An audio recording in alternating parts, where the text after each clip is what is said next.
thank you for coming to No One Told Me. This was really just birthed out of being a labor and delivery nurse and kind of thinking I knew what I was doing when I was entering motherhood. And then I was shook to my core in postpartum. And I just kept feeling like no one told me. And then I was talking to my friends and they all had no one told me moments too.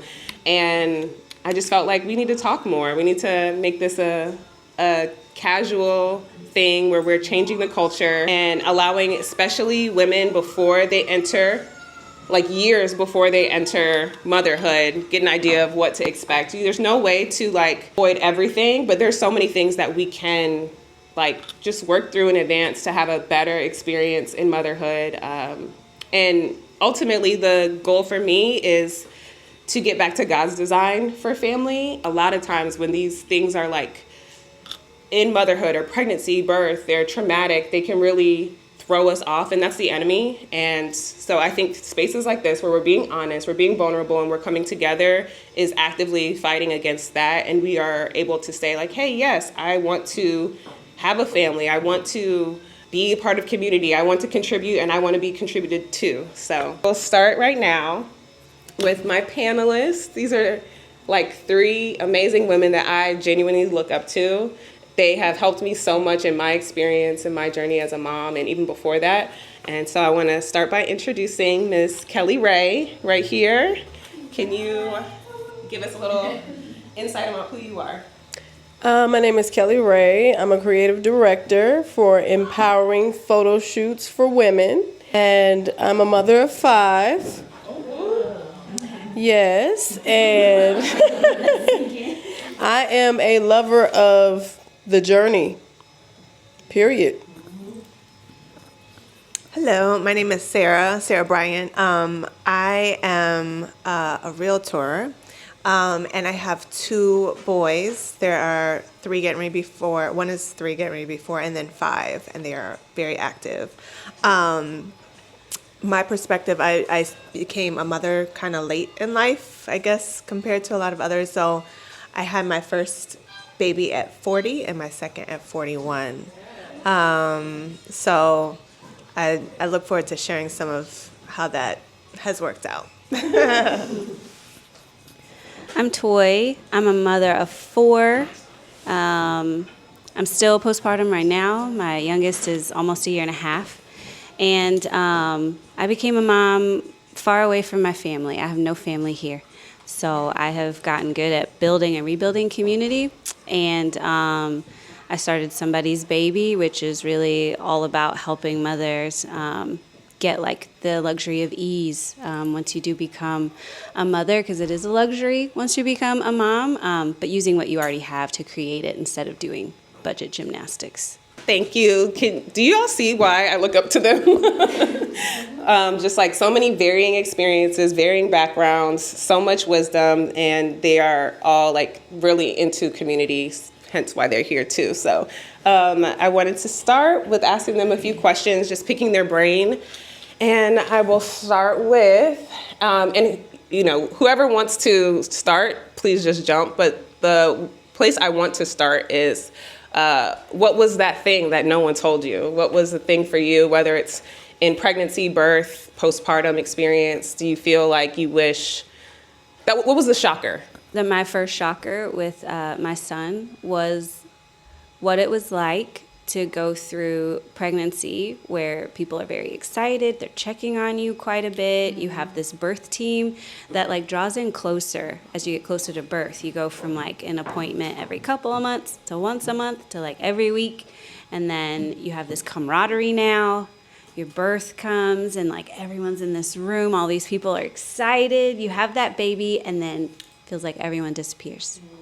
And even if you have all the meal trains set up and your mama's going to stay with you, for me, that felt like an abandonment. And I cried very hard because I was like, where did everybody go? I had so many people surrounding me, and they were just like, that's how it goes. But no one warned me that, okay, once you have this baby, you will not see me very much at all. And it also helped me see how important it was for me to really pay attention to myself, and that it was okay to say that bothered me. So if I have another baby, I want to work with someone who I can say, hey, after I have this baby, I know you normally don't come around after 6 weeks, but could you check on me a little bit more? Because that's okay, and I did. But that was crazy for everyone to disappear after such an intense and intimate moment, like being naked. I wound up naked, having a baby. Yeah, and then for everyone to just kind of go away.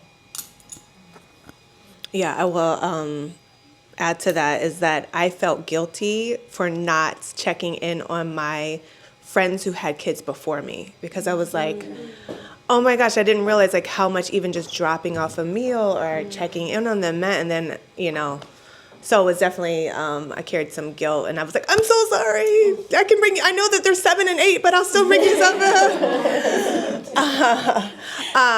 But I would say, because a lot of people, when I tell them, I had my kids at 40 and 41, they're like, oh, well, you're probably, so much more patient and wise. And although I will say, I feel like my life experiences did allow me to have some wisdom. I think no one told me how much I would have to learn how to regulate my emotions.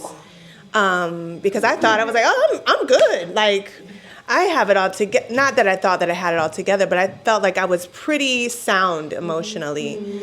And then you have these two completely unregulated beings, and then you discover how much you really actually need to like tap into how to control your emotions. Because as you're learning to help them regulate, you are learning to regulate yourself. And it's a daily thing. Like I said, they're almost 4 and 5, and I still find myself saying, okay, Sarah, like, let's learn how to process this and respond in a way that is calm, even if you're feeling absolutely enraged and chaotic on the inside. So, yeah. Okay. No one told me that during pregnancy, there is multiple changes that you go through mentally. I mean, you see it in the movies, everyone's extra happy. Oh, we're pregnant.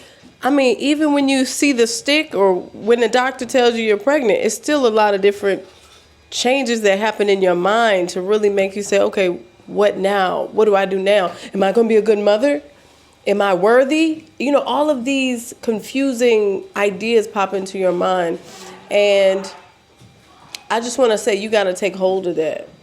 Like, you've been waiting on this baby, or this baby is a wonderful joy, a wonderful surprise. Take hold of any of that negative energy and send it out the door, because you don't want to harbor that while you're carrying this beautiful being in your belly. And each day you wake up is going to be different. I mean, you might be sick at 8 a.m. So you're like, okay, I know I'm going to be sick tomorrow at 8 a.m. No, you won't. You'll be sick at 10 p.m. Foods that taste good to you now, you may not be able to stand it. So I just say, prepare yourself in advance so that you can be successful with your nutrition. That's a big thing. People just say, oh, eat well, your baby's growing. No, I'm serious. If you don't eat well, your baby does miss out on a lot of vitamins, but guess what happens? They'll take them from you. Whatever you don't put into your body, if let's say you're supposed to have calcium, they'll pull it from your knees, your elbows, your teeth. You want to miss some teeth? You want teeth to be missing? You want to get teeth pulled? I'm just saying, like, you really have to own it. Lots of women lose teeth. I'm telling you, straight. I'm telling you. So if you want to be hard-headed and not take your vitamins, that's your business. That's so true. I know a woman who lost one after each kid and she has 6. See what I'm saying? Wow. You got to take your vitamins. I don't care if they make you sick. Find some gummies, But as long as you're having those vitamins in your body, it's going to definitely help. You want us to round robin? Because we could go I all know, day. right? I do feel like this could go on and on and on, because there's so much that we don't know in advance, and every person's experience is so different. And that's what people would tell me. I didn't say anything because I didn't know I didn't want to scare you. I didn't know what you would experience, if it would be the same thing, if it wouldn't. And there are just some experiences that are universal. Then there's the nuances like losing teeth. I don't know. I don't know a woman that's lost her teeth, but thankfully most women I know take their take their vitamins and everything. But you know, life is life. So you never know what season you'll be in and where you'll be when you come into the place of having children. I think for me, the biggest thing was, as a labor and delivery nurse, I was preparing for birth. I was preparing for an event. I saw things and I said, I don't want that. I want this, and this. And then I had to like also learn how to release control, because that's the first thing pregnancy thereon will teach you, is that you have no control. You thought you had any control over your life, you don't. And so like there was a process, like I knew I needed to release control for birth because I wanted a natural birth. But I was like, oh, once the baby comes, that's the work. And I wish someone slapped me, honestly. I wish someone slapped me and sat me down several times every day to say like, Imani, think about postpartum, think about motherhood, think about the several years afterwards. Like, what can you do and what can you think about to be supported there? I was supported practically, which was great. It wasn't like a terrible experience, but mentally, I was just like, you know that Mr. Krabs meme? Like, I was just thrown for a loop. So these are the things that you think about in advance. And the biggest thing is to know that there are people you can talk to in advance to kind of hear more, you know? Yeah. What I heard each of y'all say, though, was that you had an experience that altered you, but also changed you for the better and kind of like steered you in purpose and in passion. And that happened to me too. I feel like that's the hope that comes from the hardship that you experience or the struggle. You know, when you're working out, you're not upset that I am, but most people are like, oh, it burns. Like, I'm doing something, it feels good. And it's the same kind of concept that as you're going through these struggles with your experience in pregnancy, birth, motherhood, these things are meant to change you, and ideally for the better. Yeah. How would y'all say that community impacted your journey throughout the process? I heard you say some things. Do you want to start again? Sure. Okay. So I became a mother.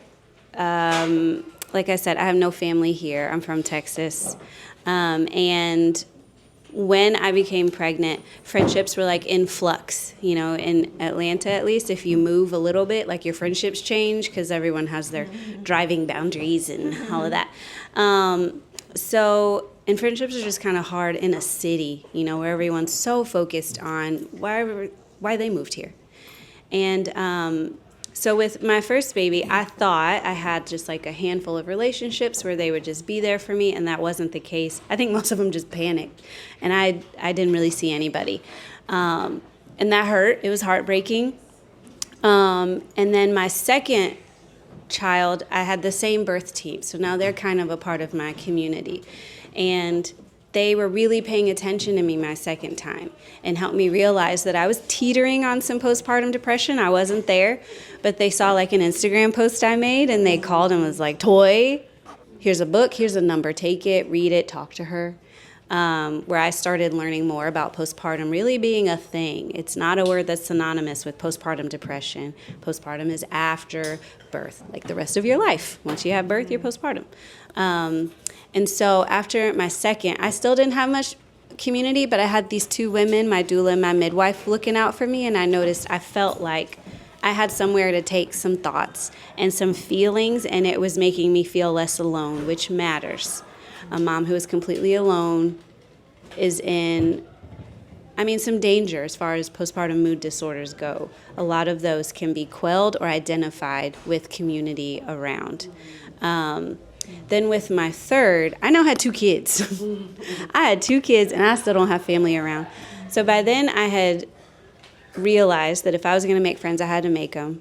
So I start walking around during COVID outside, asked a mom if she wanted to come. She invites a friend, she invites a friend. Next thing you know, we got like 20 moms walking around on Fridays with our kids. So then I get pregnant and I have a baby, and I let all of them know, hey, I'm scared that when I have this baby, you're all going to disappear. Whatever spot I had with you, I'm going to be at home resting, and you're going to fill my spot, and I'm not going to have people to come back to. I just told them that. And they were like, oh, well, if that was going to happen, we'll make sure it won't. And because I made that clear, which was very vulnerable and awkward, but I did it, they were really there for me. Like, I felt like I had family here for the first time. You know, they're bringing me meals, but they're also taking my big kids. And they're checking on my husband, which I didn't even think about until that time. But they're checking on him, you know. And it felt really good. So after my fourth, I now had 3 kids that were already here and still needed to be taken care of. But I was also very aware of how critical rest is, and having like a minute before I go back into like mothering everybody, bonding with the baby, and then I'll slowly integrate with having 4. And this time I made it even more clear. I know myself as a postpartum woman a bit better now. I made an email where I was like, hey y'all, I'm about to have a baby. Don't come visit me the first couple of days. I just want to be with my baby. But after that, can you please come get my older kids for a few hours? Can you please FaceTime me a couple of times? Here's some questions I'd like you to ask me, because I don't usually get to talk about this stuff. What is it like that I'm not pregnant anymore? I usually miss it. I have a hard time. I have to share my baby with the world now. It was just me and them. Ask me what it's like knowing that I'm done having kids. Is my heart okay with that? Am I sad? Is it hard to look at her sometimes, knowing this is it? I have family that are far away, so for all of you, send me some essential oils. Send me a grocery gift card. Call me. Call to talk to my kids. And then, they really, really showed up. Like, a lot of people in postpartum, especially when it comes to like your community, they do want to help. And it's kind of wild that even half the population is women, right? And we're all here because some woman gave birth to us. Right. Some woman did. At the same time, there is some gap in sharing what it is like to be a woman who has just had a baby or brought a child into your family. So people want to help, but they're also like, I don't know what to do other than making you a meal. And sometimes meals can get overwhelming because now your fridge is full and stuff's going bad, and you're like, and there's another meal coming at 5, and I didn't even really like that last one. So at first it sounded like, oh gosh, I don't want the burden of having to school these people on how to show up for me. But that just is what it is nowadays. People do need to be like re-educated on how you should support a woman. And here we don't really have a postpartum culture, not really. They're like fragments of some things that used to be. But we really are creating our own at this point. And so it is on us to share what we would like with flexibility, because you don't really know what you're going to be like after each child. I've been different after each child. But doing that on the front end. Nobody's in the position to delegate once you have a baby. That's a no. But beforehand, while you're pregnant, while baby is still inside, and whatever else you have going on, taking some time to think through what do I like when I'm afraid, when I'm hurt, when I feel lonely. How do I like someone to come in? When I've had a hard day, I had to write in my email, if I've had a hard day, sit at the end of the bed. Don't talk, but sit there. I do want you here, but I don't want to talk immediately. I'll open it up when I'm ready. But like knowing yourself. And that sounds kind of woo-woo, but knowing yourself is so helpful, because you will be changing in a way after baby gets here. You're a different person every time you have a child, a bit. At the same time, like the core of who you are is what it is.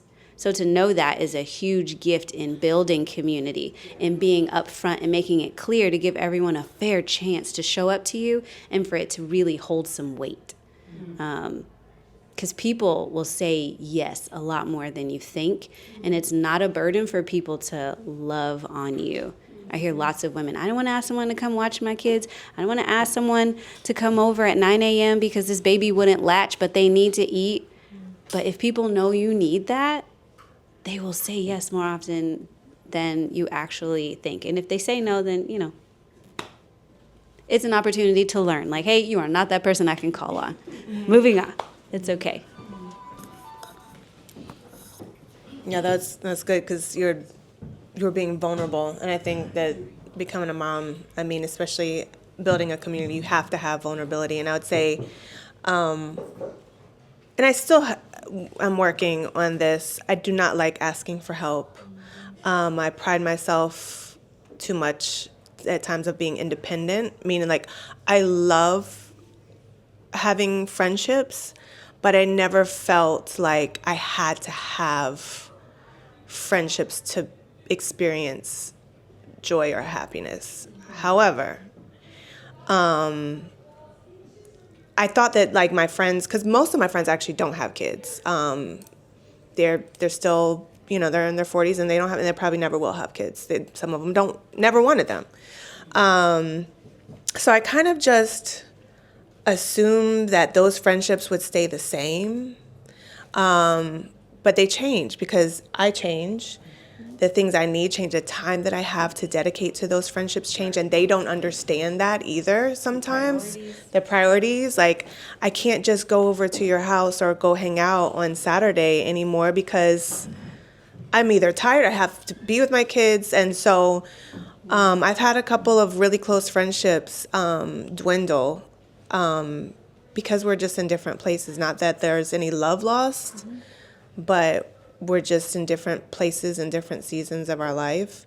And so when I started to realize like my close friendships were not the same when I had my children, I realized I was like, I need other women that are in the same space that I'm in. Like I need someone who understands where I'm at, where we can support each other. And then my faith is really important to me too, especially with raising kids. Like I want them to be like-minded in the sense of like how I want to import, my faith on them. And so I remember very clearly, I tell this story a lot sometimes to this group of women, but I prayed. I was like, God, sorry, I'm a teary person, so you just have to, but I remember, God, please, can you just, I don't know many women that have kids. I'm in a different stage in my life too, so the women that did have kids, they were older kids, right? They weren't young. So can you please, like, is there any believing women that you can connect me with? Please just reveal them to me. Literally, like 2 weeks later, Brenna, who's also in a mom group, she texted me. She was like, I don't know why I didn't invite you, but I'm part of this mom group and would love for you to join us. I was like, oh my gosh, yes, please.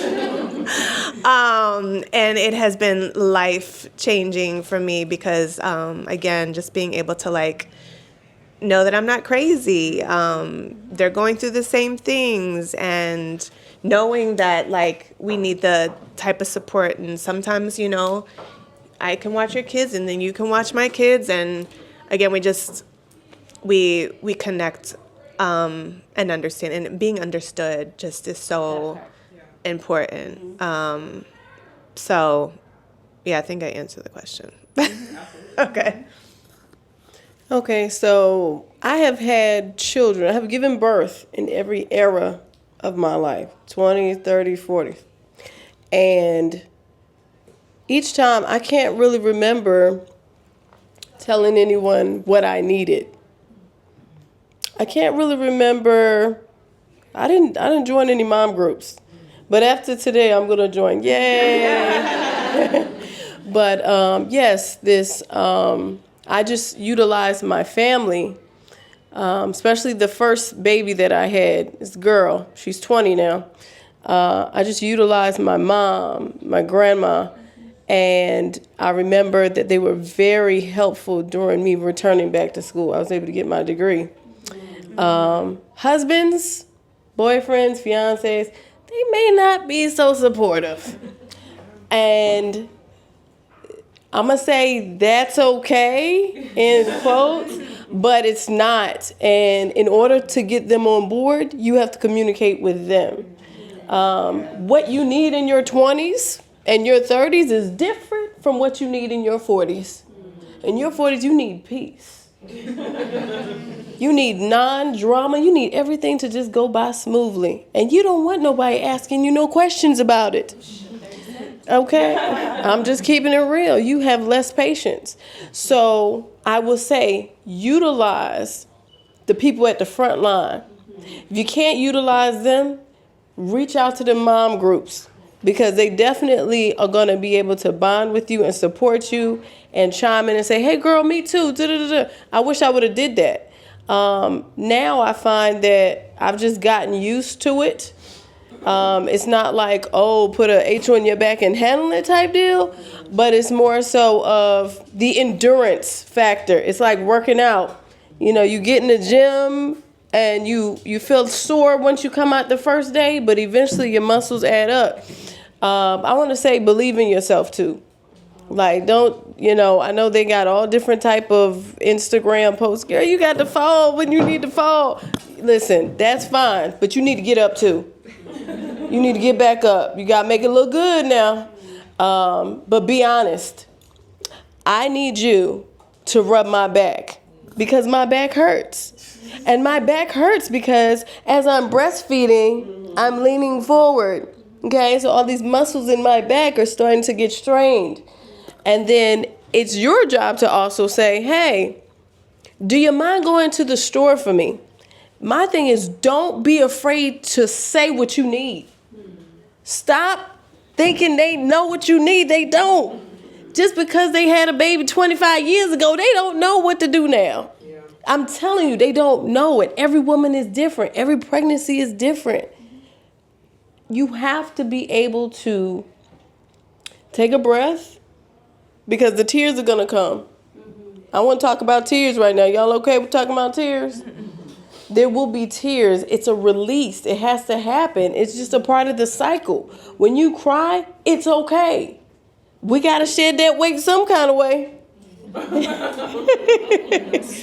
Hello, sweat it out, cry it out, okay? So I'm just letting you know, allow the cycle to happen.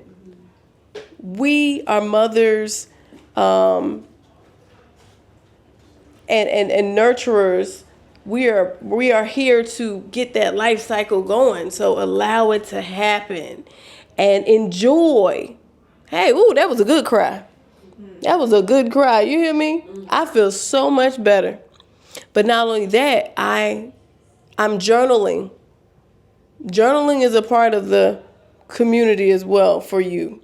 Because some of y'all might not have community. Some of y'all might be introverts, whatever. Some of y'all might be fully independent. I could do it by myself. So I'm just saying, use your journal so when you go back, you can say, oh, yeah, I didn't feel, I was thinking these thoughts last week, but hey, I'm on a different path. I see my growth.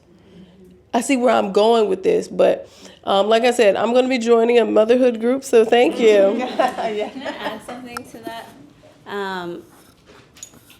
I feel like there are a lot of women of faith in here. And I want to say that tribalism happens, especially in circles of faith, right? You become a mother, and now it's like, I've seen some women feel like all of their people now needed to be mothers. And that is to your detriment. Mm-hmm. I don't think it's wise to have like one of everything. As a mom, it is not good to just be surrounded by mothers. Mothers have a particular way of seeing things, especially in the little years. There is a very particular kind of set of priorities and preferences and focuses in those little years. And if you're only surrounded by people who have that same focus, then it's not going to be very conducive for all the other relationships that you have with your mom, with your siblings, with your husband, with your old friends, with your neighbors, because it's a skill. to communicate with other people, especially people who have very little in common with you, but you enjoy them. And if you are only talking to people in the exact same stage of your life, you will literally lose the ability to be able to talk about anything other than your kids or motherhood. And nobody, including the person you make the kid with, wants to talk about that all the time. Like, I honestly don't want to hear about it all the time from other mothers. I want to be able to talk about other things. But it's you got to keep that skill going. So don't let go of every other relationship you have, or even put mothers on a pedestal after you become one. It is good to have a nice mix. You ever heard the bricklaying analogy? You know, where you want people like when you're building a brick house, you got to have bricks all over the place, next to each other, above, below, catty corner. That's how you want relationships to be. People in all kind of stages. Married, don't have kids. Not married, don't have kids. You know, have kids, never married, like all of it. You just want to allow people. You want to still value people in your life, because the people who have helped me, I think, maintain that marriage of toy is toy and toy as a mother, because motherhood is not my personality. It is a role, one of many that I have, are my friends who don't have kids. The one who go, hey, toy, I have not seen you in such a long time. Do you ever leave the house anymore? I can forget that I haven't been out in a while. Or, hey, toy, I was going through something and I think you forgot to notice. Well, if I was able to be there or not, I now get a chance to practice communicating from my heart what was going on. And now we get a chance to practice understanding each other and testing the value we both see in this relationship. So a lot of times, you know, I hear singles and marrieds, and that makes my throat itch and my stomach turn, because we're just people. We are just people. You weren't meant to duck off into all these tribes. So just keep that in the back of your head somewhere as you move towards motherhood, away from it. You know, everyone makes their decisions, and there's respect for that. But no tribalism. Let's not do that to ourselves and everyone we're connected to. It benefits no one. Yeah, and to add to that, I mean, you hear so many women say, I lost myself after I had kids. Oh, yeah. And I think that that's a big reason why. And I mean, I think that it's unrealistic to think that when you first have your child that you are not going to feel like yourself, because you will not. After any of them kids, you ain't gonna feel like that a little bit. And what I always say is that I became a new version of myself. So I'm never going to feel the same, but a new version of myself. And I didn't feel that way until my youngest was 2. So for 4 years I felt like a foreigner in my own life. But I was intentional about not neglect. Once I got to the phase where I felt like my kids could be a little bit more independent, thankfully, I know we kind of touched on this too, is like I have an amazing husband who allows me time to myself, because that's huge. To be able to still acknowledge and spend time on those other parts of yourself that are not just mom. Sarah. Yeah. You're still you, married, right? Also a mother. Yeah, and the things that you want to still grow. Like there's still things that maybe you haven't experienced and you want to learn and do. So having yourself open to relationships, people that are different than you, no matter what it is, you know, I think is super important to not lose yourself or not feel like the best version of yourself years after becoming a mom. Yeah, that's your life isn't over once you become a mom. It just changes like it does with every big transition. I just want to say, get ready for the transformation. Get excited about the transformation. It is not gloom and doom. It is a restoration to make better. Okay? The person that I am before you today would not be here without those 5 children. Okay? I'm just letting you know, I have been chiseled into this now. So get ready. Y'all killed that. Like I was gonna bring up points and I was like, wait, no, they said it. No, I feel like each one of you touched on the same thing in a new way, in a new spin. I'm sorry, y'all. Let me Let me sit. And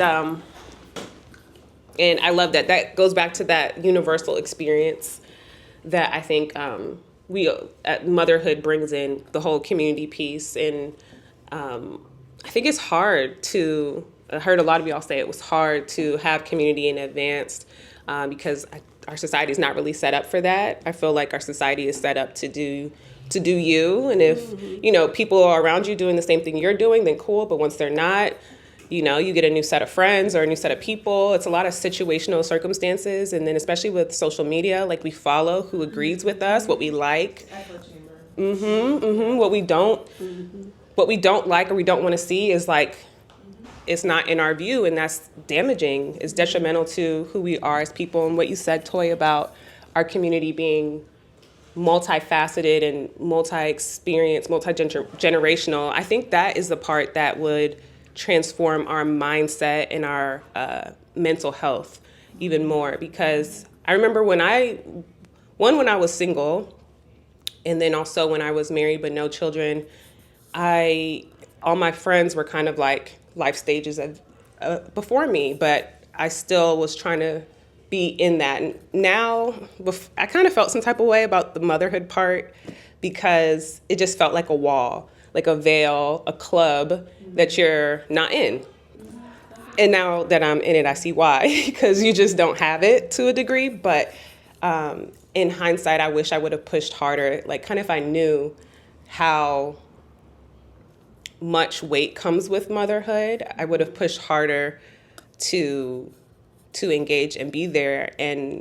But for me, I'm grateful that I have my single friends that are like, they show up like crazy. Like I got people right here who have like in my life been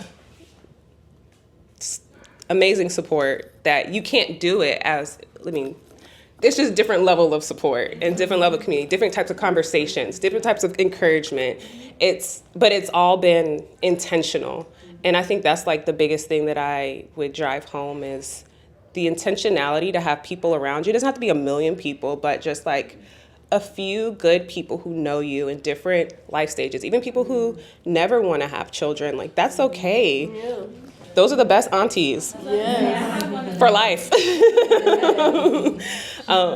Yeah, and like my family just came down from Virginia to stay with my daughter while my husband and I went to our anniversary trip for the weekend, and I was just like blown away. I'm like, what?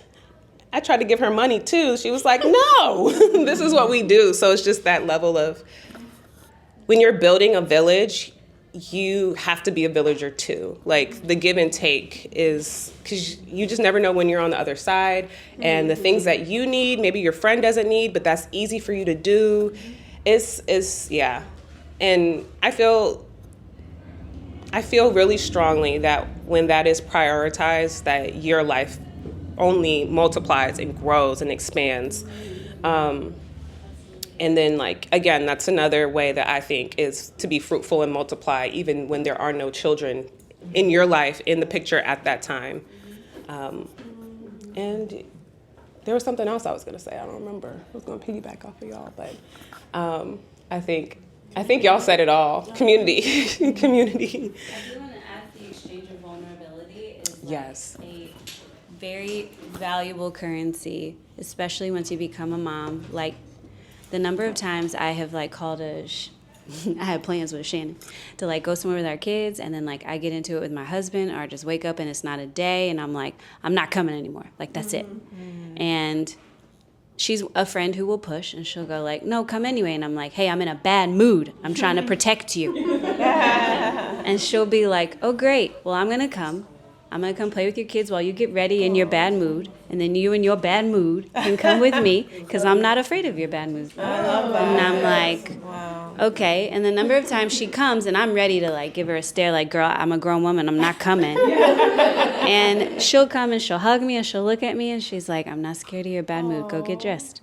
And I will. And maybe my mood changes. Maybe it doesn't. But it feels good for my friend to be standing in front of me going like, I'm here today too. You don't have to be alone today just because it wasn't a great day. Like, you can still have support on really hard days, but it takes me saying, girl, I'm in a bad mood and I don't want to come. Instead of being like, oh, I'm fine, when I'm actually, I'm boiling over and I'm trying to figure out how do I give my kids kindness when there's some stuff I need to let go of, but it would be unsafe for me to leave them long enough to do that. That exchange is so valuable because I see the temptation and I have it in myself to present, especially as a mother. You want to come off as a good mom, one who can be trusted to be with her kids no matter what. So, like, I'm usually pretty fine, right? No, I'm not. The depth of relationship that comes from the good, the bad, the ugly being available to the people who you want to be friends with, it's been a huge indicator of whether or not I get to have community in a stage of life. Am I being vulnerable, good, bad, ugly, or am I welcoming it but not reciprocating? That's good. Okay. Go ahead, girl. I'm piggybacking off of what you said. Being vulnerable, big deal. Do you hear me? It's a big deal to let people in your business. I'm not feeling it. I don't feel good. I'm feeling lonely. Oh my gosh. To communicate those words and to be open and honest about your exact needs at the time, I just think that was a big deal for me. Like I really wasn't a good communicator in my 20s and my 30s. Everything's fine. Okay? Just got some new in-laws. Don't want them looking at me some type of way. You don't know how to run a household. I mean, this is all in my head. You don't know how to run a household? You don't know how to do everything you need to do all by yourself? This is in my head. Laundry. Oh, I don't want to ask anyone to help me fold laundry. They're going to see my underwear. That's private and personal, right? When you get in your 40s, girl, go and pick up a basket. Appreciate you. It is nothing like having a friend to come in. Like you said, I got a homegirl. She will come in and be picking up stuff if it needs to be picked up. She'll be like, oh, let me get these toys. Oh, let me get that broom. Oh, let me get that dish rag. What? You want a dish rag? Okay. But see, that's the thing. Like, our minds are so programmed to be a certain way, like this is personal, this is private, don't let anyone in, right? But what actually is going to happen when you allow someone to do something for you? You are going to feel some type of relief. And when it happens, you're like so thankful. You're like, wow, what made you? My actual sisters, which I grew up with. One of them I grew up with. One of them, grew up in another state, but they're very close to me. One of my sisters will come to the house and be like, okay, so what you need? What clothes we getting rid of? Go through my closet, help me get clothes ready for Goodwill. And because I'm telling you, you're going to lose weight. You're going to gain weight. Stuff is not going to fit right. You're going to need someone to tell you, girl, get out that black. Why you got all this black in your closet? All this gray. I'm just telling you, black is easy. You put it on, it fits. No one knows nothing's going on. Put a pair of earrings on, you're ready to go, right? And someone's going to come and tell you, girl, you need to do your hair. Where that brush at? Where's that gel? I'll watch your child while you go get your hair done, because something ain't right. I'm just telling you, self-care. I don't want y'all to feel some type of way about leaving your baby behind to go get your feet done. Those feet are crusty. Handle your business, okay? I'm just keeping it real. Also, carry deodorant in the car because the hormone changes. You are not ready for, honey. Smells are going to come out that you didn't expect, okay? Especially from those underarms. So beware of the body odor because you're going to sweat. You're sweating all the time. I'm just picking up these pointers before I forget them. But just be excited, be well. If you could take care of yourself, you could take care of the baby better. Because when you're lacking, when you haven't had a shower, I'm telling you, you're pissed off. that shower is probably going to be the one thing that matters to you most in life. Like, if I can get a shower, I don't won the lottery. If I can wash my hair, how you feel about washing your hair the week of you having the baby? Like, that was a big deal. That's a big deal. So I know it sounds funny now, but remember, shower, deodorant, self-care, brush your teeth, self-care. Okay, that was what I had to really Wonderful. say. That was beautiful. Yeah, I think it's funny. I had like a set of 5 questions, and they all got answered within asking 2 questions because they just all come, they kind of come into each other. But I want y'all to notice that a lot of things that were mentioned were pretty much not practical. We weren't talking about money, which for me, at least, when I think about children, I'm like, expensive. But the reality is God makes a way. You do so much with what you have. You a lot of times, I mean, Miss 4 and 5, I think y'all are good, right? Yeah. The money doesn't accumulate like, or the need for the money doesn't accumulate as statically as you might think. It's a lot of the internal, it's a lot of the mindset, the mental, the spiritual, the emotional, these things that we overlook because we don't know how much of it actually is affecting us before we get into it. And I think that's the most powerful thing that we can be working on in advance. And, especially if it's taking longer. Like if you've ever thought to yourself, I thought I would have a child by now. I thought I'd be married by now. I thought I would have another child by now. There are things that you can prepare for and cultivate a space for, to make room for the baby to come, for the husband to come when it's time, and to do it in community, to do that with women that you trust and and you admire and you look up to. And yeah, absolutely. So I want to take it over to our Q&A really quick. I know we're behind on time, but I think we have a few questions. The first one we'll take from the internet, our online family. Hey, y'all. Let's see. Okay, we have a question for Sarah. How did you learn how to regulate your emotions? Like, is there a class you went to or just through continuous trying? Are there tools, resources to work on that before becoming a mom? I'm still working on it. I just lost it 2 nights ago. But I'm more aware of it. So, because I didn't have the opportunity to dysregulate as much as I do now.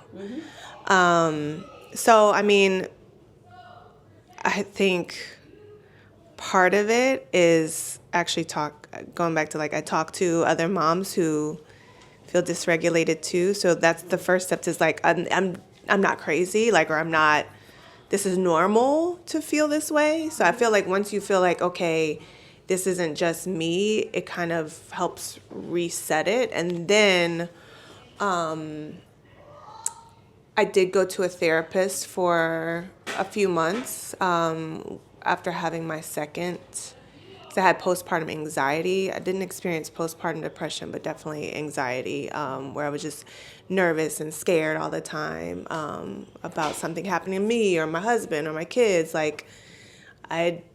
felt like everything, I didn't have, I feel like I unconsciously felt like I didn't have a lot to lose until after I had kids. Sometimes I joke around with my friends.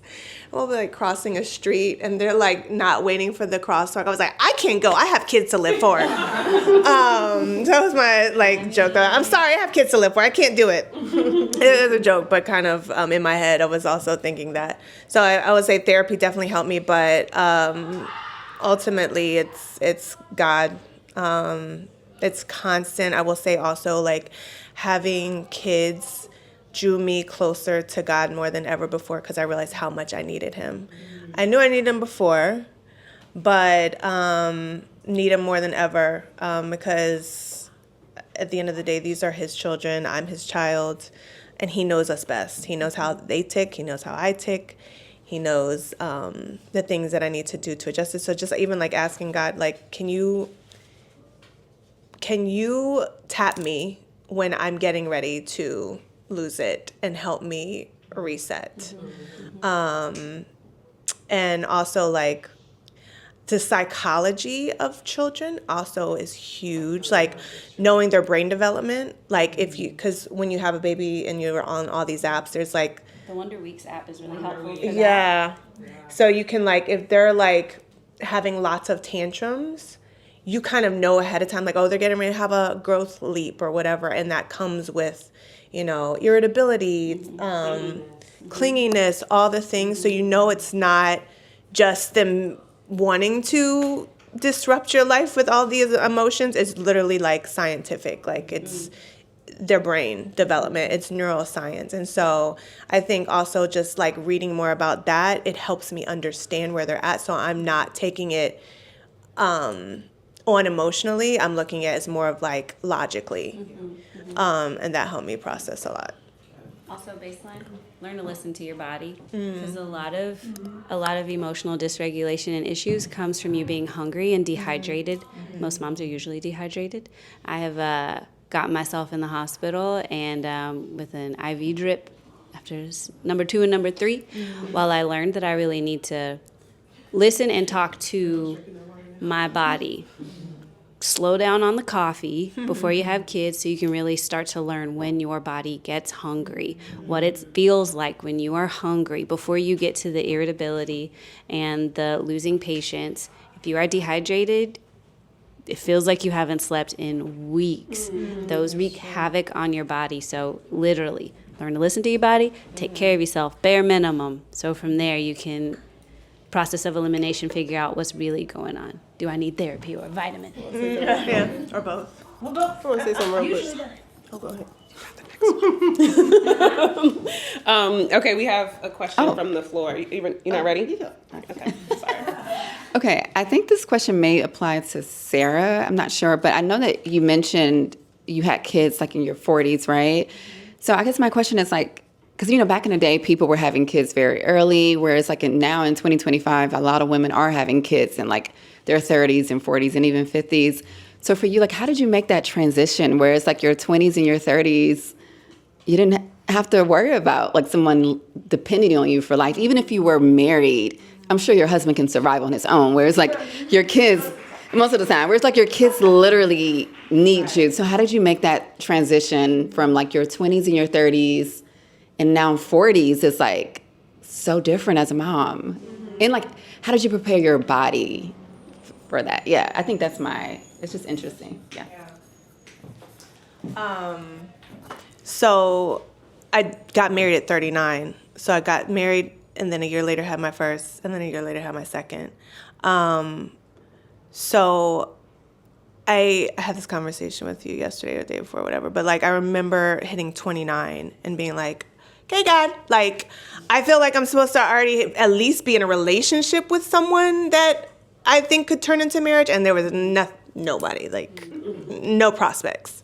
Right before I hit 30, I had that, like, moment, like, I am just going to live my life. I am just, like, I literally, and I still pray for this in all the areas of my life, is just help me to be content with where I am and not worry about when this is going to happen. And if it doesn't happen, like, I was like, you know what? If it doesn't happen, I know that you know the plan for my life and I can be fruitful in other ways aside from having kids. And if I have kids, then great. If I don't, fine. I was actually like, but it took a lot of prayer for contentment. Like, that is like, just help me be content.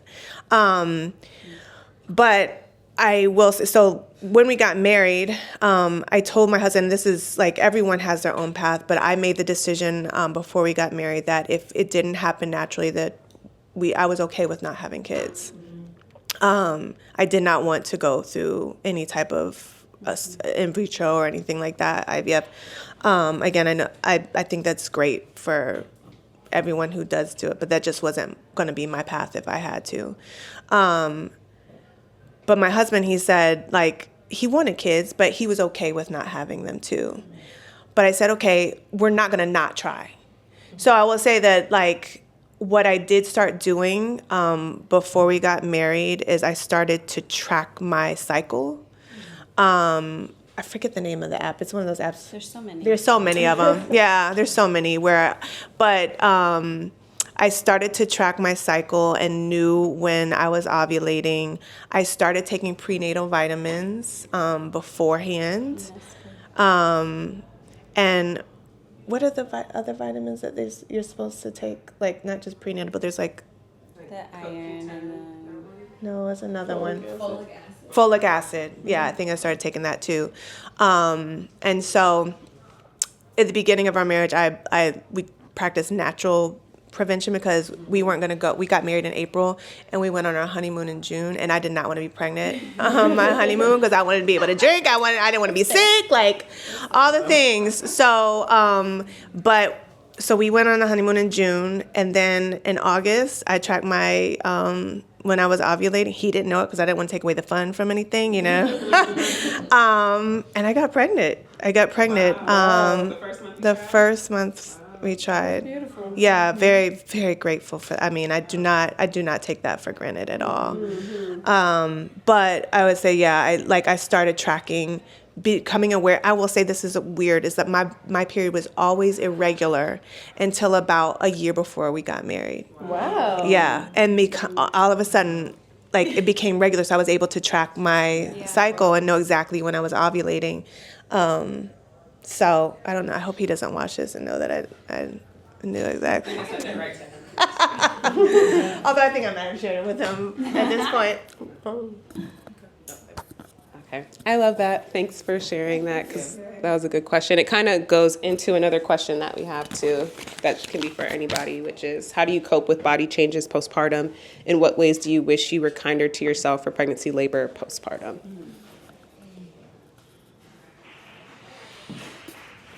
Coping with body changes.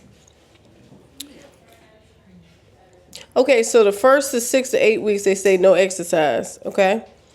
I mean, nothing too vigorous. I just started out walking to help with your endurance, to help you maintain some sort of consistency with your weight, because the weight will fluctuate depending on, you might eat crazy this day, you might be breastfeeding and got to keep up with what the baby's requests are, the needs are for the baby. You might have a baby that doesn't eat a lot, a baby that just eat everything. So just that balance of your meals. Do not eat late at night. Do not eat in the middle of the night. You will definitely add on the pounds and weighs you. Yeah. Like I said, breastfeeding has to be a part of the equation. If it's not, I say you regulate that. And be careful of the foods that you eat. No big bags of Cheetos and all this other stuff. I mean, seriously, big bag of cookies, like, oh, he gonna eat this today. No, like, stick to your green vegetables, your balanced diets, all that good stuff. The highest I've ever been was like 176 pounds. That's with pregnancy weight. And after I gave birth, it was like 167 or something like that. But I just allowed myself 2 years. I give myself 2 years before I start really vigorously trying to do anything. Give yourself grace. That's my thing. My mom, while I was pregnant with my son, was forewarning me, like, give yourself as much time as it took to make him to see what your body does. Mm-hmm. So if it took 9 months to make him, give myself 9 months before I start thinking anything about my body. Mm-hmm. And then from there, especially after having 4, my core is weak. Mm-hmm. I feel it when I try to sit up straight, when I am talking and trying to project my voice. It is very weak because I've had 4 children and they're about 2 years apart each. So as I'm kind of moving through that now, I've never seen my body the way it is right now. I'm used to my body being a certain way, and it's so different now. And so like a couple of weeks ago, while we were at the beach and I was having to deal with the whole bathing suit situation, I had to cry because it was the familiarity I feel like I lost with my body. And then realized I get to decide from here, what do I want? And personally, I want to be a grandma who can scare my grandkids in a foot race and be like, I want to be able to be pretty close. So that means I need to be pretty strong. So you don't know how your body's going to respond to what pregnancy does, what your body's going to need to do to take care of a child if you are pregnant and that's how you welcome kids into your family. So I would say go for strength over anything. So you don't have other issues like incontinence can happen because of all the things. And I mean, I'm working on my core, not to have a six-pack, but to protect my organs that are literally like exposed if I don't bring everything back together. And there are lots of therapies to help with that. Lots of professionals who specialize in helping you heal your body after having a baby. But even before you have kids, I would say just start making decisions about your health, you know? If you want to be a really healthy person, you want to feel strong long after your kids don't need you anymore like that, then pay attention to what you eat now. Pay attention. A strong body before you give birth, it makes a difference. If you aren't really paying attention to the strength of your body, I don't care like how toned you look and all that. If your body isn't strong, you will notice postpartum. But if you started with strength, if you're coming from strength, then it's not such a long road back to it. So just care. Give a damn if it's okay to say damn. I said it. Give a damn about yourself at each point, before, during, after. And if things start showing, shifting, moving, I'm definitely in the like a shape-shifting stage. We look a little different every day. But going for strength has felt really good. You can always get stronger, even if you can't go back to exactly what you were. You can always get stronger.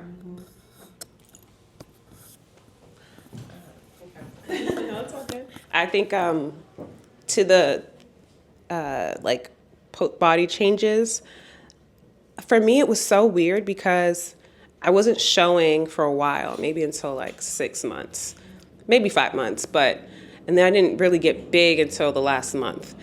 Then I had her and I was uncomfortable, but I was fine. Like, you're worried about so many other things. I didn't have time to think about how I looked other than my clothes. And the clothes, I had pregnancy clothes, so I wasn't worried about it too much. And then, I don't remember what month postpartum it was, but people just kept commenting, "Oh my gosh, you're so small." And I was just like, "Oh, I guess I am." And there is a level of genetics to it as well. So I like what you said about focusing on strength, because although I looked similar to how I looked before, I would get so tired carrying my daughter. She big.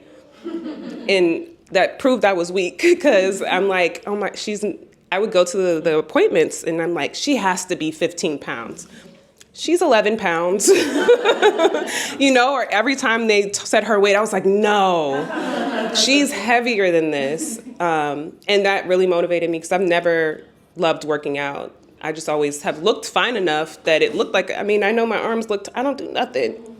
It genetics. But if you ask me, one of my biggest fears, which is something to for me to process, but for real, in an emergency, if I were to have to carry her for a long distance without my husband, because he's fit, I would just have to sit down. I don't know what I'm running after or, what's chasing me, but I would just have to say, Lord, I'm going to see you soon, because I'm not going to make it. But then I was like, no, Imani, you can do something. You don't have to just accept your weakness. And so I go to the gym now, 20 minutes is a lot for me. So I'm excited about that process. But yeah, it's a process, and we all have our own experience. And body image is one of the biggest things that I think I hear women afraid of when it comes to children. Mm-hmm. And it's interesting because I think for probably 50% of moms, once you get to motherhood, you just don't care. You're just trying to keep these children alive, keep the house running. You're like Kelly was saying, you should care. And sometimes I don't even look in the mirror, and I'm like, I'm not sure what I look like today, but Then you have the other 50% that are like, that's all they think about. I know I've had so many patients that had their makeup full at birth. For not because they had a photo shoot, but that's just how much they think about their appearance. And it's not to say it's a bad, I'm not the one that's going to say it's a bad thing. Everybody has their own experience and thing to go through, but everyone needs to like assess who you are and how you think pre-pregnancy, weigh what's me, what's society, and then process it through. Because you never know what your body's going to do too. And don't talk about breastfeeding because I just weaned. We just finished after 18 months, just about. And I saw a post about a month afterwards, it's just going to be flat. Yep. So this could be a different conversation next month. So, Sarah, you want to say something else? Yeah, I didn't add much because you guys pretty much hit anything I was thinking about too. But I will say I didn't realize that I actually did have a flat stomach before I had children. I mean, there was maybe a little pudge, but like this, not like this. Like my muscles are still not put together. And this is kind of like a practical thing, but you may need to, you kind of hit on this too, is like maybe the clothes that you wore before kids are going to be different than the clothes you wear after kids. And I learned how to make the best. I am so grateful that right now, like, baggy is in because, I'm so thankful for that. I actually always like baggy stuff, but like I would have worn like a tighter top most of the time, and now I don't, unless I'm wearing like some sort of Spanx or something underneath. But yeah, I'd say like that's, so side note, on the side, I do like wardrobe consulting too. And I helped just now recently a mom who just had her second baby. I think he's like 3 months. And so she encouraged me. She was like, this is something that I think, would be good. And I never thought about that, like to help postpartum moms, because one, you don't have the time to think about what you're going to put on, or you just don't care, or you're just wearing all black all the time. I mean, I like for the first 2 years, I wore black leggings and a black shirt for like ever.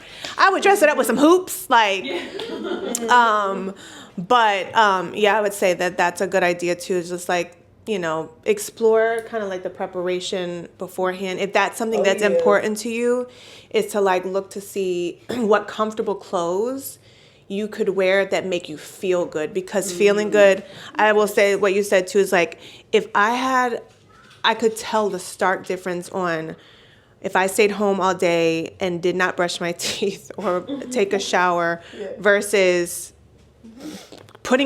brushing my teeth, taking a shower, and putting on clothes, even if I didn't go anywhere. And that made me feel good about myself. It made a huge difference. So I would say that's a good practical kind of figure out what you might feel comfortable in your new body for a while. That makes you feel good and confident. Yeah. And I was just going to say real quickly, don't forget your eyebrows. Listen, because when you're going through the postpartum situation, hair edges are going missing, okay? And the eyebrows a little thin. So just to wake up your face, there's simple stuff now. Eyebrows, maybe a little mascara. That's easy, right? A little Vaseline or some lip gloss on your mouth. You could do that. Yeah, you could do that. You could do that. And think of a uniform. I had leggings and T-shirts, and my T-shirts were different colors, but they kind of cut me the way that I liked. Leggings, y'all. They gonna come ahead with the little pockets on the side. Put your cell phone in there. You just be in the house cleaning, minding your business, put your music on. I'm just saying, it would definitely uplift your spirit, like you were saying. And that's the bottom line. Take good care of yourself and your family, okay? We have, I think, one more question. I was wondering about pelvic floor therapy, because I've heard of that for like the first time recently. And I was wondering, is that something that you do before you have a baby? Like when you say, oh, you're preparing your body, like do you do that before you have a baby? Is that something you guys did when you were pregnant? Is that just after? Like, I never knew about it. You can, if you have a need for it. How do you know? I mean, you could literally go to, mean, first of all, have a gynecologist. Have one. And you could literally ask them, like, what would be some signs right now that I might need to see a pelvic floor therapist? And they'll tell you. And if any of those resonate, then go see one. With what carrying a baby does, you're tilting your pelvis back at some point, and then you're tucking it, and there's no telling how birth goes for you. If baby is sitting on something for a while, if the position you needed to be in moved something out of the way. Your pelvic floor is made up of a lot of muscles, and then, the bottom of your actual, pelvis, those bones there. And they move. Those joints and those ligaments, they get the relaxin hormone, and they literally just get really flexible, and they move out of the way. And some with genetics and some with how big baby was and what your posture became. Sometimes it doesn't always come back together, or those muscles are just so weak that you cannot hold it when you need to go to the bathroom, or you cannot hold a posture that doesn't hurt your back. You can't properly support your upper body anymore. So the pelvic floor therapy, to sum it up, it's like helping you get reconnected with your pelvis. And you get some exercises to help strengthen it, to help deal with incontinence of any sort. But then they also, in a lot of their sessions, will tell you, like, oh, you're walking like this. Maybe if you hold yourself like this, it would help. Well, I can't do that. Okay, well, then let's work on some exercises for you to be able to do that, so that your back isn't hurting, and, your feet also don't hurt because you're holding yourself weird. I haven't heard of many people needing it before pregnancy, but it's not just like a mother's kind of professional out there. They're physical therapists. Yes. With a specialty in the pelvis, so specialty in women's health. But people with all kind of conditions can go see them. But for a woman, it is always like a good idea to go see them if you can, because it is a bit of a luxury, for some with the way insurance works. But if you can, to go see one just to get an idea of what's going on, where you're starting from, because this takes the biggest hit in pregnancy. So yeah, it just gives you like a baseline. I just want to say something really quickly. I did go see a physical therapist after I gave birth. Best thing I could have ever done, because everyone's talking about the core, right? But you need to realize that if your core is out of whack, your back is out of whack, and nobody wants back pain. When I tell you that back will have you locked up on the floor, crawling to your destination. So you have to be careful with your lifting, because you have this baby, right? And it's in a carrier, which is heavier than the baby. I mean, you gotta really you gotta work out with the carrier by itself at the house, just sitting down with a chair while the baby's in it. Bow, bow. So I'm just saying, seriously, this is gonna be your new workout. Or with your stroller, hit the squats. Hit the squats. I'm telling you, your strength and your power, please, if you can, make sure that you're lifting properly. That's the best advice I can give anybody today. Lift properly, or your body will decline rapidly. Be aware, bend those knees, okay? And just make sure that, if you need physical therapy, get it. It was 6 weeks, and I felt so much better after. Perfect. Thank you. Y'all said a lot of good things and things that I didn't even think about. So I'm glad that I have y'all here. Wanted to wrap up, not to say that we have to be done here, but I just wanted to honor the time and honor the people online. So few things. These beautiful women are not only amazing mothers, but they all have amazing skills and abilities. So I wanted to highlight how you all serve women and support women, so that can be shared. I'll start with Toy. I am a doula. I show up at births. It's one of my favorite things to do. It is so amazing to watch a woman see just how powerful she is in those moments.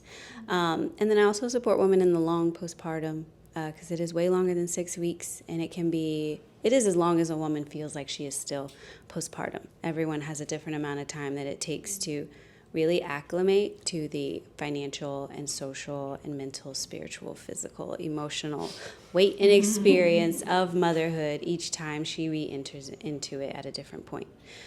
So I offer her support there. Like I said, helping her find ways to turn her ordinary into ease, to infuse it into every moment. But then also to offer things that we all really want but sometimes can't come by, like presence and sanctuary for the heart and continuity and connection with people, while also being given language for what's going on. Because that can become a huge barrier in connecting, not knowing how to say what it is that is going on, even if we start with like how I feel. I use like, what's the weather like inside you? Because some women literally don't know what the word is for the feeling that she's feeling. So then we can't get to what she needs in order to get to the resource that would serve her. So yeah, I focus on the long postpartum. Once baby's here and we are figuring out what motherhood is going to be like for us, I show up as somebody's baby. I didn't know you were gonna ask this question. It's like, I mean, my full-time job is I'm a real estate advisor. So, I mean, I guess I help families find homes too. Like I definitely have helped people where they're like, well, this space doesn't work for me anymore. And also, even if they're not ready to buy a home, like get creative with the space that they have. Like, okay, you have one kid going to two kids. Like maybe you don't need to buy a new house. Maybe I can give you some direction or guidance on what you can do with your existing space. But I mentioned this a while ago too, or a minute ago, is that I in my past life, I like to say again, I'm 45, so I feel like I've had actually like 5 lives. But about 4 lives ago, I used to be a wardrobe stylist in the music industry, and more recently, people have been encouraging me because my husband is a wardrobe designer, and he makes he actually made the tongues on these shoes. He's really skilled leather craftsman, but through that, kind of people have been encouraging me, like, you should start doing it again. You should start doing wardrobe styling. And like I said, I just helped kind of my first client where I'm doing it on the side. I'm like, this is a really good thing. Like, I love doing it, one, but also helping women who are postpartum to get to like help them figure out what they feel good in again, and putting together like very easy outfits or a wardrobe that like if you could wear you can mix and match all of these things together. Very basics, but making you feel good. So I'm not necessarily gonna I don't have an Instagram focused on my wardrobe consulting, but word of mouth. So if anybody knows of anybody, I'll just put it out there that way. Okay, so I'm a creative director for women's photo shoots. It's not just a regular photo shoot. You don't just show up and that's it. I take you through a whole process. You will, have multiple conversations with different people on my team. And I also understand what it is that you require in terms of, hey, I really want to look like I'm a boss, So I'll create like this overview of a photo shoot that will create that environment for you. If you want to look like the Queen of England, I'll find the setting for you, the props. My stylist will find the outfit for you.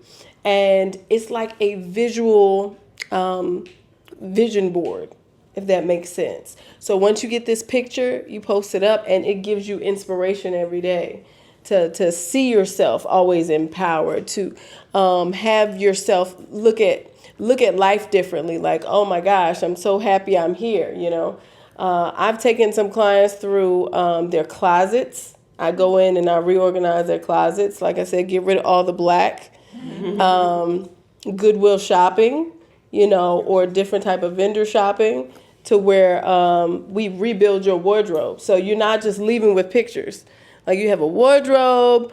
I also have a health coach on my team, for ways that you can improve your nutrition. It's just an overall huge experience. So that's what's different about me. And you get a little life coaching on the side as well, because I'm a confidence coach as well.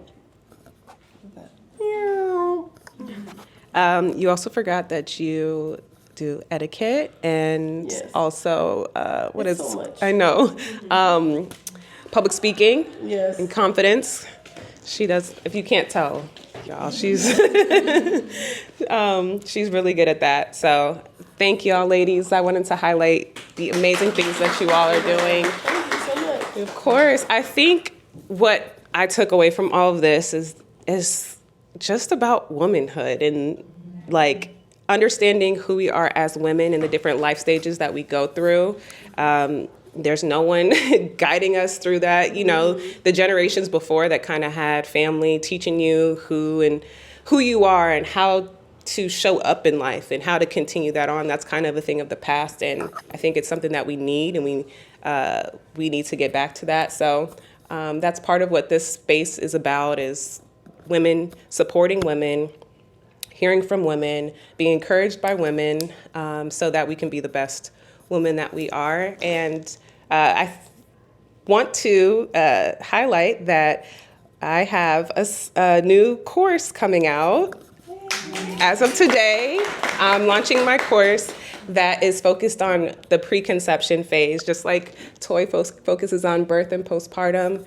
I'm like, as I become a mother, I've realized like, oh, I did some really great things that I appreciate that I did before I had the baby, but there's also so much more that we can do, like these conversations and considering these things for our own life and where we are, where we want to go. And so I have a 8-week course with coaching that is coming out. We're going to start October 6th.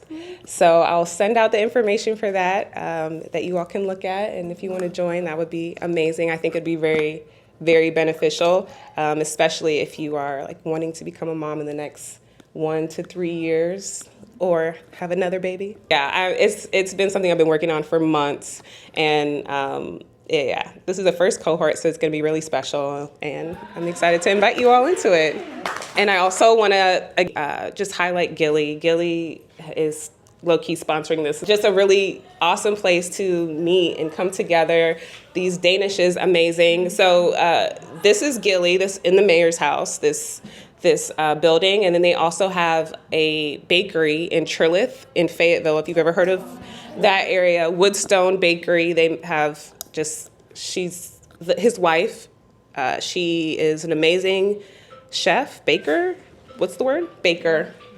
And she even is on TV, like the Food Network. So check out Woodstone if you're there. Be back. I would love to continue to come in here. Yeah, this space is very special to me. I've been coming since it opened in 2018, and it's been happy to see how it's flourished and overcome adversity and been able to thrive here. So thank you for being here.